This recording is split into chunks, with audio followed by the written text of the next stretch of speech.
we can go to Dickran Khodanian, who should be in Goris. Just checking you can hear me. It's Lewis Vaughan-Jones here live in the studio in London. Yes.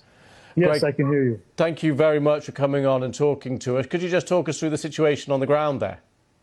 Yeah, so right now I'm actually in Goris, which is 30 minutes right after the Artsakh or illegal checkpoint that Azerbaijan has set up.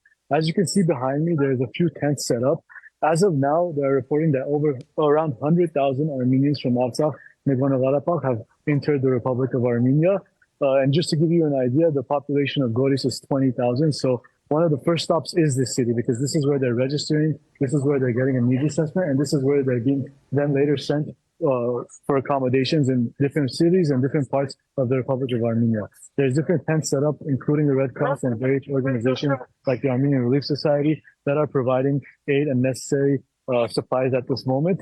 But that's what's going on the ground right now in Goris. And is there any idea, are more people going to continue to arrive in the days ahead now? Because the latest number we have is 100,000, and there can't be that many more than 100,000 people in Nagorno-Karabakh in the first place.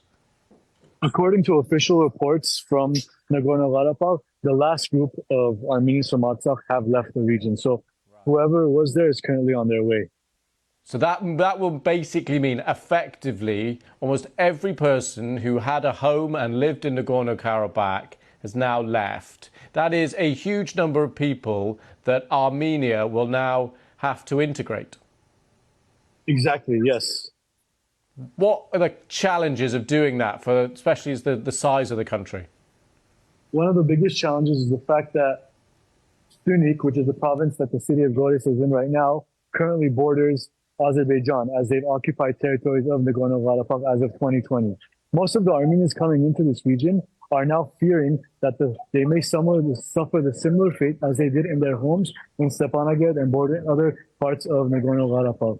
So they have no idea where they're going to move. Their plans are uncertain, and they definitely want to get as far as away they can from the border, because they fear that Azerbaijan is just going to continue with their aggressive and animosity and aggressive rhetoric towards the Republic of Armenia.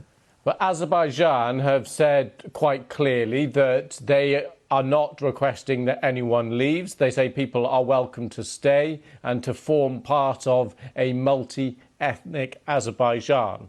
That message is clearly rejected by these people who are leaving. Not necessarily just rejected, but Azerbaijan's actions prove to be otherwise, because if you recall, September 19th to 20, they launched an unprovoked attack that had traces or characteristics of ethnic cleansing and genocide. So these people are not voluntarily fleeing from their homes. They're being forcibly displaced and evacuated for their safety, because they don't feel like they can live a safe and secure life under Azerbaijan. And the only way they do feel that they would go return to their homelands is if there's a free and independent Armenian Republic of Artsakh. I see. And the Azerbaijan government has previously, and I'm sure would deny that. But let's get back to the people who are crossing the border to you. We've been seeing, as you've been talking, pictures of bottles of water and bits of aid. What are the supplies that are most needed there by people where you are? So right now, there's being food, water, and basic necessities that are being passed out immediately. But the winter is coming. It's going to be a cold one, which it normally is in the Republic of Armenia. So housing accommodations, as well as the necessary clothing and resources to survive a cold winter, is immediately necessary at this moment. And enough food, obviously, in addition to the rest.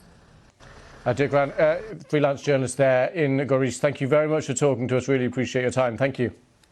Thank you for having me.